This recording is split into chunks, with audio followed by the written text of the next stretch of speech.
I'm Ellen Mary. And I'm Michael Perry. And he's a plant geek. And she's a plant addict. And this is the Plant-Based Podcast. This is more than just a gardening podcast. We'll be exploring the world of plants from every possible angle. We'll be talking about plant-based diets, plant materials and fabrics, the well-being qualities of plants, and giving plenty of gardening tips and tricks. So we'll be chatting worldwide to companies and individuals that are being creative with plants in new and exciting ways. From fabulous flower crowns to foliage-filled lounges. Botanical moisturisers to bamboo clothing. It's all here. And it's all made of plants. Suttons, suppliers of gardening products since 1806, sponsor the Plant-Based Podcast. Visit them online at suttons.co.uk. So we are here today at Urban Jungle in Beccles, aren't we? It's a leafy paradise. It is a leafy paradise, and we're in kind of like a log cabin, aren't we? Mm-hmm. With Liz Browne, who's co-owner of Urban Jungle, and Rachel Bannon, who is marketing, events and all kinds of organising. That sounds ominous. We can't wait to hear about that. And actually she's a plant killer as well. Yeah, so we've heard. We see no plants in her office. So Liz, obviously you started Urban Jungle many years ago. Yep. Take us back all the way to the beginning when you were inspired, maybe as a child or whenever you started getting into plants in the very first place. Okay, well, as a child I began to grow an interest in plants. I come from a family who are not gardeners at all. Mm-hmm. So when I was about 6 or 7, I bought a packet of radish seeds. We had no tools in our garden, so I remember having a spoon from the kitchen and sowing my little radish seeds. That kind of wore off after a while, and then I did all the teenage stuff, and then I got my first house, and I got some hanging baskets and some bedding plants, and this obsession just snowballed, and I had to have a bigger garden and then a bigger garden, and I ended up with a third of an acre in Cossey, and so that eventually wasn't big enough either, and a nursery became available just down the road from me, and I just had to have that little nursery, and it all fell into place from there. And that was 18, 19 years ago. Wow. So you were ahead of the trend, actually, the urban jungle trend. Well, yes. Well, I wouldn't say it necessarily ahead of the trend. It became very fashionable then to have an urban jungle style garden, and I was very much inspired by Will Giles, who was at the time growing houseplants indoors and outside and exotics. And then I felt as though that lasted a few years, and then that went slightly out of fashion, and then suddenly it's so fashionable again. Yeah, it is, isn't it? Definitely. But Blurring the boundaries. Just going back to what you're saying about Will Giles, so for listeners to this podcast, Will Giles was an extraordinary gardener in Norwich who had an exotic garden, which I think many of us drew inspiration from, didn't we? Absolutely. He was a pioneer of this style of gardening. Unfortunately, Will passed away 4 years ago, and but those of us who were lucky enough to enjoy and explore his garden, and there are many thousands of people who did, and also he left 2 books as a legacy. Yes, we all drew so much inspiration from him. Absolutely. So isn't that, it's amazing how you go to other gardens and meet other people, and that's where you get brilliant. your inspiration. But how do you feel about the trend coming back, though? Because you're almost like, like I feel like this a bit sometimes because houseplants are trendy again, and I loved them when I was a kid, and I'm kind of like, I'm looking at everyone that loves them now. I'm thinking, I told you so. Do you know what I mean? You weren't listening to me for so many years. Exactly. So how do you feel about that? Are you happy, or are you kind of like, yeah? We're absolutely over the moon, that they're back, and especially houseplants. Houseplants went very much out of fashion. I mean, in the 70s, if you look back at old photos, in the 70s, every corner had a cheese plant in it, didn't it? And then where did all those cheese plants go in the meantime? Yeah, where are they? They're in old offices and warehouses, aren't they? But for you, you've now got the 2 nurseries, haven't you? So you obviously started with the one out in Cossey, but you've now got Beccles, which is where we are today. Absolutely, yeah. So that shows perhaps that this style of planting is growing because you can have the 2 places. But back, when we started 18 years ago, we would have put cheese plants out in the garden for the summer. Okay. That's where they would have stayed, and we would have brought them in for the winter. In fact, we once left a little cheese plant outside for the winter, and it almost survived. It looked as though it was going to, and they are. Because no one's doing that yet with the trend, are they? Cheese plants are really being used as houseplants now. I haven't seen many people experimenting with them as bedding plants now. But Will Giles did. He bought his houseplants. But that could be our next outside, trend for next Could for be, next couldn't year, it? It's actually. blurring the boundaries Yeah. and taking the houseplants outside. And we always say to our customers anyway, put your houseplants outside for the summer. They love it. Yeah. That's great. So tell us more about the nursery. Tell us what you've got going on here at the nursery, plans for the future, that kind of thing. Rachel. She was being too quiet. I was seeing her sitting was. there, and I was like, well. Rachel's the plant killer. We'll tell you about that in a little while. Well, we've got lots. We're always planning, and a big part of the plans for this year were to include lots of our new customers, which are the millennials and younger people that are looking for meaningful experiences, I suppose, which is where a lot of our workshops have come from. And different events we're doing. We've done some with you, Ellen Mary, with the well-being. Yeah, it was really good, and it was, interestingly, a whole range of ages there, wasn't it? Which was really good. It has become sort of, and we want to make it all inclusive, I think. So anybody Gardening is can- inclusive, isn't it? It's for everybody. Yeah, exactly. And they can come, they can share their experiences with friends, take something away with them as well that they can keep forever, and it's completely unique, and they've made it themselves, and hopefully that will inspire people to do more and come to more and more events. It's exciting, isn't it? I hear a rumour that there's some gardening going on here. There may be some gardening. There is planning. some gardening going on here very, very soon. We have big plans for doing some landscaping here at the nursery. It's crying out for it. We always find that, like at Cossey, plants sometimes don't always perform so well in pots, but you put them in the ground, within a year or two you've got a statement plant. It's a living label, and customers will walk through the nursery at Cossey and say, oh, I love that plant, and they might have already passed that plant in a pot because they're seeing one that's a bit more established. It really helps to sell. But just going back to a point that Rachel made about millennials, it's not just millennials, it's this Generation Z that are also these young people that are really getting into plants. And we're astounded at how many 10, 11, 12-year-olds, pre-teens, are really getting into their houseplants. Usually it starts off with cactus and carnivorous plants, and then they very rapidly move on to houseplants for their bedrooms. That's great. Whenever I see a young person in a garden centre, I always end up stalking them, trying to find out what they're buying, and then I get arrested, and then it's all over. But yeah, it's really Don't let him in your interesting nursery. to see what people are, buying, They want to care and they about love something, the plants. don't they? They're really proud that it's something they've kept alive, and Maybe plants are taking over from pets. Yeah. Maybe Mum will let them have a hamster. So they have cactus So they're having a instead. cactus instead. Yeah, why not? And if that provokes that, idea that perhaps when they then buy their first house or they move out, then that they may want to go outside and garden as well. So you've got that whole. It's really encouraging because a few years ago we were getting sort of quite concerned about the age group of our customers. They were getting older and older, and the next generation didn't seem to be coming through. And it's just in the last year or two we've really noticed that the demographic has changed and we have much younger customers. That's so exciting, and I think that social media does have a part to play in that. Yeah, and people want to buy the plants, grow the plants, and show off the plants on social media too. Another don't place they? of great inspiration though as well, isn't it? For sure. But does it make a bit of a difference that you've got a lovely cafe here as well? Because it's this real jungle-style cafe where people can sit amongst the plants and also buy the plants that they're sitting amongst, can't they? Does that inspire people? It does, totally, yeah. Most people who sit there and have coffee or tea will often pick up a plant to take home. And I always think that garden centres, traditional garden centres, have missed a trick. I shouldn't probably be saying this, but... Don't tell them! Most garden centre cafes are so grim, and they haven't brought the plant element into their cafes. I think one or two of them are starting to, but there's just no connection. A garden centre cafe usually has no connection with the absolutely right. rest of the garden centre. And your food is great as well, and the cake is always amazing. We're always working hard, trying to get better, trying to improve. But I think the food is pretty good, and the coffee's good. Yeah. We're always asking our customers what they want.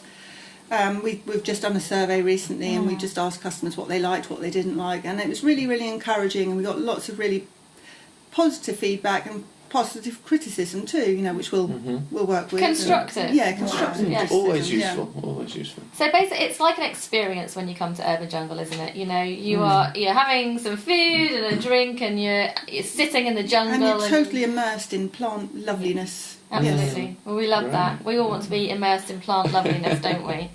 Yes.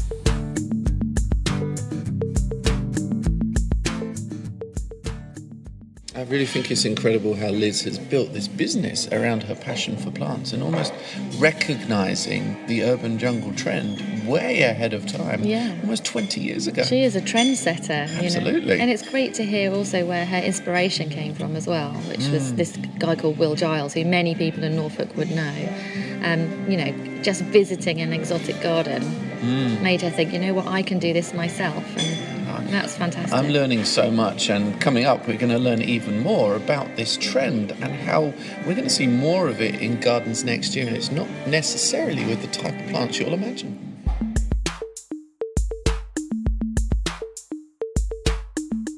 Okay, now we're going to talk about some trends and styles, and actually the mashup of using indoor and outdoor plants, which is really what the urban jungle concept is all about. And this is something that you've been seeing for many years, isn't it, Liz?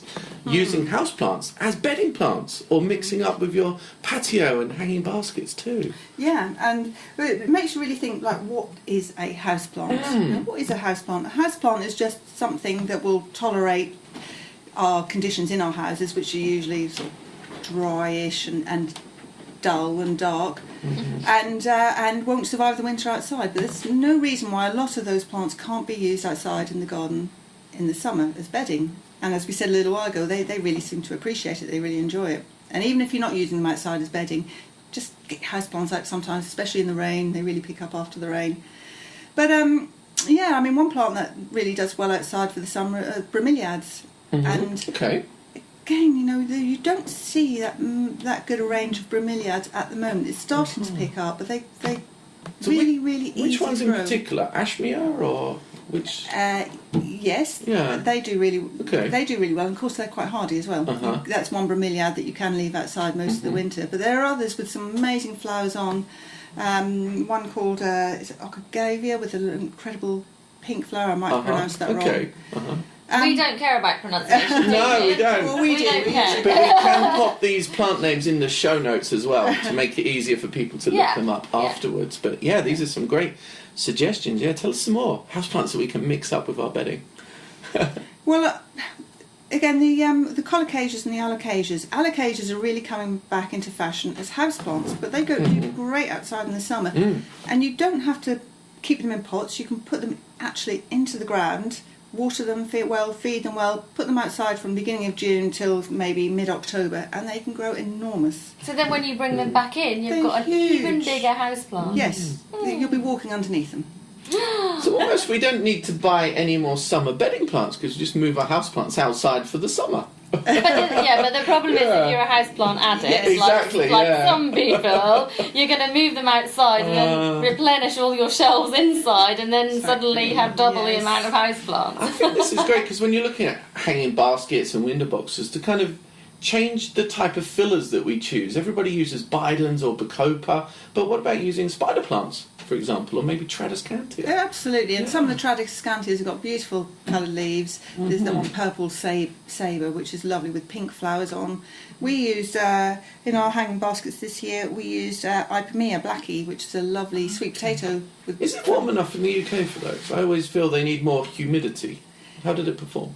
They performed really well, and they were still thriving end of October. Okay. Still flowering, doing really well. And some of the lovely begonias, the different types of begonias, like there's a lovely one called Bonfire, which looks really, really tropical with sort of bright red, orange flowers.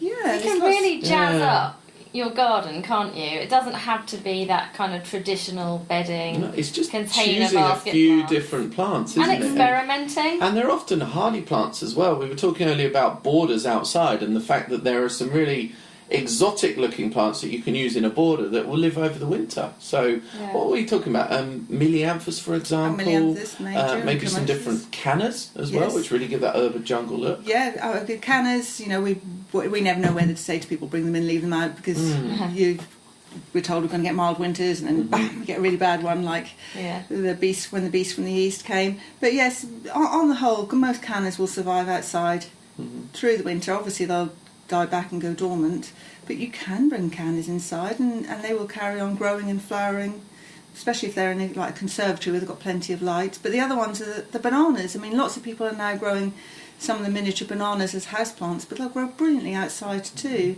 especially ones like the Musibas do, really hardy. You can leave That's it what outside. I've got. So I'm going to bring it in, I think, over the winter time. Oh, chicken. Yeah. You live in the city centre. Yeah. You'll be fine. I don't want to lose it. I'm so scared because I love it so much. No, they're really, really hardy. Even if we had a really severe winter and the stem died back to nothing, the roots will be Okay. fine. They'll I come guess back. having that you've, confidence. You've isn't just said So- it, right? So you've given me the confidence. I'm going to do it Do because it. you've said it. Yeah, do it. She'll And blame I'll you, be yeah. back. What about hardy cactus? Have you got much experience with hardy cactus outdoors? Well, we do supply some hardy cactus. We are very lucky that our site at Cossey, we are close to an amazing garden called Creek Lodge, good friends of ours, and they are pioneers like Will Giles. They will try anything outside. They're blessed with an amazing south-facing slope on really well-drained soil. We do laugh and say that their garden looks a bit like a little shanty town in the winter because everything gets a little cover over it, a plastic cover. But yeah, they've had some incredible success with cactus outside. So again, we just go back entirely to the fact that you need confidence. Give it a go, try it out, do something different. Yeah. And that whole urban jungle style is big, isn't it? It's going to be big during 2019. It is. I mean, last summer I went to one of the main wholesalers in the UK, and they've now picked up on the concept. So I think urban jungle style will be coming into a lot of different retailers this season as well, which is great for all of us because we love that look, don't we? That big leafy look, that exotic bloom look is fantastic. Well, anything that encourages that interest in plants, that needs to be rekindled. The gardening media isn't what it used to be when we started out 18 years ago. There's not a lot out there in the gardening media that really grabs me. Okay, why is that? Because it's still the same as it was? Very traditional? It's not challenging you? Or what would you do to change that? If we gave you a commission for a BBC show, what are you going to do, Liz? Oh, right. Well, Push it on a Friday night. Not push it on a Friday night. Who said that? Why? Young people are down the pub. They're not watching gardening. But also, for a does it have Friday to night. be the BBC? Because young people don't necessarily watch BBC, ITV Or anymore. TV. Or TV at all. You've got YouTube, Netflix, all these other, you know, I know a young lady who says to me, well, I never watch TV, I only ever watch Netflix. There's a great programme on called The Chef's Table. Have you seen that? It's a cookery programme, but it's unlike any other cookery programme you've ever seen. You should watch it. And we need something like that with plants and gardening. Yeah. Okay. Do you know, like, when I first started out with a nursery, there was all this stuff about gardening was going to be the next rock and roll. And it never really happened. But, you know, I think maybe now is the time because all these young people are getting into gardening, it's going to become fashionable. Now's the time. Gardening is rock and roll. I think it kind of is, but the traditional audience, the traditional kind of horticulturists don't see that gardening is rock and roll. And, you know, you open Instagram and there are the coolest people hugging their Monstera. And it's kind of happening, but the mainstream horticultural traditional people don't see that. And that goes back entirely strange. to what you just said, Liz, because we are very, you know, we're very much led by what's in the media. And if all you see in the media is, you know, certain types of gardening shows at certain times on certain evenings, that's what people think gardening is about. You know, and it isn't. And it's probably leaving a lot of those younger people cold. Yeah. You know, if they are actually catching this, it's not doing it for Yeah. them at all. Yeah. But, you know, you do that here at Urban Jungle. It's exciting. It's an exciting place to be. You reach out to other people with your workshops and, you know, everything that you do is, you know, that hopefully that is reaching out to that younger I would think, demographic. as a young person, it's much more inspiring to visit here than it would be a traditional garden centre. And also, when you're here in the cafe, you've got that lovely sort of transition between indoor and outdoor space, which I think is really important for living now, isn't it? So you've got kind of the indoor planting, outdoor planting, and kind of all. Yeah, and we have to remember that lots of younger people now, I mean, with the millennials, they're called Generation Rent, unfortunately, because of all of this really dysfunctional housing system that we've got. But they are not going to invest massively in a garden that they rent, and they might get 2 months' notice to leave. But that I think that they aren't going to be put off by that. They're still going to be wanting to grow and nurture plants and get that little bit of nature in that backyard, even if it's just a little terrace. So we're going to see, and we are seeing, a big interest in growing plants in pots, in a movable garden. Yeah, come to my garden. At the moment, I'd say 95% is in pots, and wow, it's a lot harder than I expected it to be. Drying out, feeding, It's constantly. very high maintenance. It's really high maintenance, but it's movable, like you said. It's quite exciting. I'm experimenting lots with plants, and there is absolutely loads that you can do. So I think if someone does have rented accommodation or a small garden, like a patio, nowhere to have beds, just give it a go. Get some pots and give it a go, because you can create something really quite amazing. With urban jungle. An urban jungle, in fact. So on that note, let's just talk to Rachel. So Rachel has just recently bought a house, am I right in saying? Yeah. Bought So my Rachel, first house at 33, so Okay. and I've been renting since I was in my late teens. So I've got lots of houseplants. Okay. I try and keep alive. Yeah. And again, what I've got now is a courtyard garden, so the same as you, it's lots of pots. Because it's my first house, probably not going to be there forever, so I am thinking that I'm going to want to take all those with me in maybe 3 or 4 years' time. But, I've tried to create something that's really cosy, and we've put mirrors up everywhere, and That's again nice. bringing the inside out as well as bringing the outside in. Exactly, So, I think that's really important for living going forward. Yeah. It's the entertaining space, and it's an extension to you your can bring house, sofas isn't out it? and have nice rugs outside. Treating And it as a room. Yeah, exactly. It's an outdoor room, but yes, it's exactly what it should be. Yes. Your second living room. Exactly, yeah. When the weather's good. Well, the weather We are in is very England. good. Thank you so much. It's been really interesting chatting with you. Thank you. It's inspired me to add a few more things to my urban jungle anyway, indeed, and I need to get watering those pots. But before we leave, we're going to have a lovely lunch in their urban jungle We paradise, are, aren't we? and a little wander, and I'm sure Yeah. I've already got my eye on a plant I've seen on the way I in. might fall into your handbag. Thank you so much. Thank you.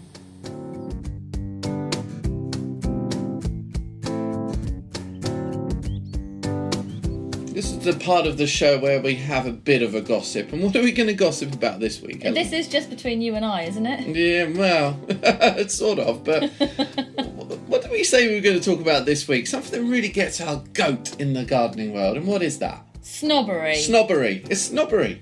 It is pure and simple. There is so much snobbery within the industry. I find it very frustrating, but actually a bit heartbreaking also for new people coming into the industry. It is. It's very crazy because there is actually, the other day I saw this figure that there's something like 10 million pictures of houseplants on Instagram. And a lot of those are taken by younger people, students, millennials, but somehow the older side of the industry doesn't see that. And they kind of cry out, oh, we need more young people interested in gardening and plants. And they are. Just open your eyes and see that. But didn't you say to me that they don't see that as real gardening?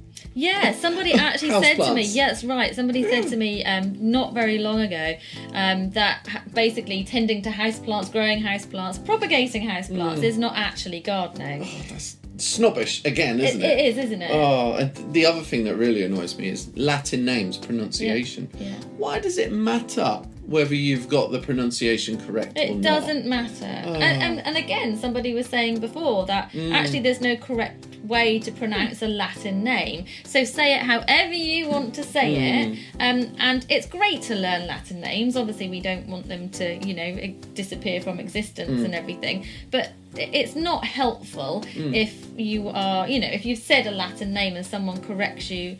I mean, it's good to be corrected in a nice way, but sometimes people are a little bit rude. It's so weird, this kind of competitiveness and snobbery. I wonder if they have it in other industries as well. Probably, but I'm not interested in those industries. Yeah, no, I know, but I don't know, if you're a carpenter or plumber, would it be kind of like, well, I can fit this pipe quicker than you? Or, This is my I don't know, would it this be? is my piece of wood. I'm not sure, because also, in the gardening world, there's always this real knowledge rivalry almost, isn't there? It's kind of like, if you don't understand how to prune 20 different shrubs, Yeah. you know, at the drop of a hat and quote it back to people, then people think, oh, they don't know anything about gardening. That's It's like right. so judgmental, isn't It's it? very judgmental. Yeah. I find that, really disturbing, to be honest, because, millennials view life in general very different to other generations, and we have to work with that. And on the other end of the scale, though, is also horticulture isn't really promoted very much in schools, and many students end up on a horticultural course because they haven't achieved the academic grades needed for other courses. So horticulture is seen as the lower denominator? Yes. So how is it that we have this snobbery at Yeah. one end, and then we have this poorly paid, gardening work at the other end? But also, I think when we're kind of calling it poorly paid gardening work, but a lot of people don't realise that to work in horticulture, it's not just about digging garden borders. Exactly. For example, the jobs that we do are incredibly varied, and who would imagine that we were horticulturalists? Yeah, that's Do you know what I right. mean? To work in horticulture, you can work in retail. Yeah. You'd be an entrepreneur. If you are out there in the garden, you're a scientist, you're a creative, you're an artist, you're a mathematician, you're physically very active. There's just so many different variations to roles in horticulture. It's weird. It's snobby, competitive. What about actual plant choices? Like, some people are also snobby about the types of plants that people put into their gardens, Yeah. like bedding, Yeah. for example.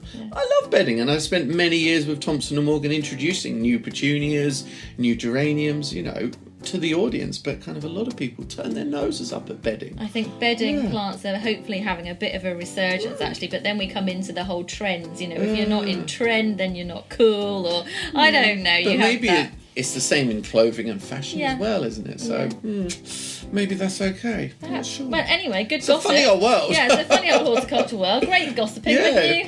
If you've got any thoughts yourselves, then give us a tweet or look on the website, leave us a comment, and let us know what you think about gardening snobbery. Have you come across it yourself, and how have you experienced that and dealt with it?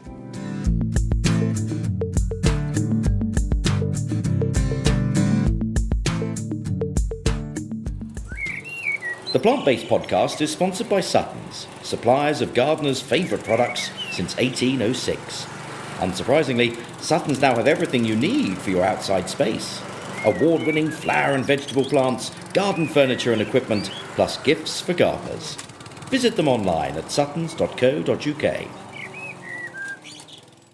Thank you so much for listening to this episode of the Plant-Based Podcast. Have a browse of the rest of the library, or hop on over to the website, which is theplantbasedpodcast.net. You'll also find our social media links. Please connect with us and let us know about any plant-based projects that you think we should be covering on the show. And make sure you subscribe to our podcast so you'll be the first to hear the next episode. We're releasing once a fortnight. So until next time, enjoy the world of plants.